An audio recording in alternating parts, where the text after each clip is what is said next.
Hi, my name is Adam Dean. I am a senior at Central Washington University, only 18 credits away from graduating. I'm working, not technically not full time, but I'm working a full 40 hours as a meat wrapper at Fred Meyer, and I am polishing up some pieces to send to try to get into an MFA program. My favorite author or genre to read, probably fantasy. I'll read just about anything if it's good. But I tend to enjoy fantasy the most because it gives me the most room to be imaginative about stuff. Uh, Sometimes my imagination will run amok a little bit. Like, there'll be a character who I will have an image of them in my head. They're not given like any physical descriptors, so it's like whatever. And then like in book 3 of the series, they go, she stared at him with her blue eyes, and I'm like, no, she had brown eyes. Sorry. And then in that book alone, they reference her blue eyes like a dozen times, and I just every time I'm like, nope, sorry, you're wrong. What do you expect to get out of this course? I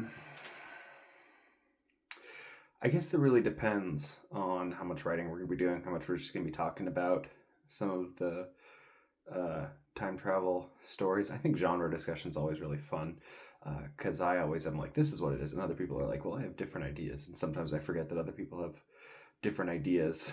So, yeah, hopefully some fun discussions, I guess, and some renewed vigor for writing because the piece I'm working on 2 pieces, but there is one that's very asynchronous. There's no time travel in it, but it's like a bunch of vignettes that come together and connect in ways that people don't see. So if I have, I guess, thoughts about sort of the flexibility of time in writing, that might help me out there. Favorite subgenres of science fiction?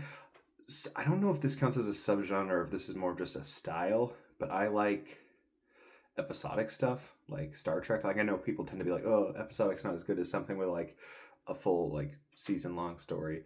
But I really like the stuff that's like, we're going to get really into like this one concept and we're going to wring all the philosophical and dramatic like tensions out of it that we can. Like, I think I was going to reply to somebody in the other conversation about this, but about the idea of like, what is sci-fi in terms of like, I would say like Kino's Journey, for example, is sci-fi because there's like fictional science in it.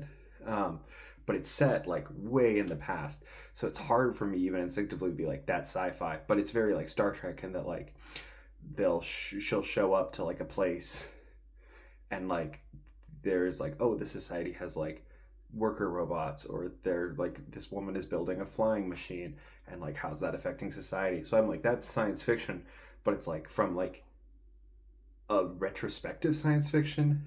But yeah, no, I just love those stories that can be like, we're gonna take this really interesting character and we're just gonna have them like explore a bunch of different places, provided the ideas are interesting, of course.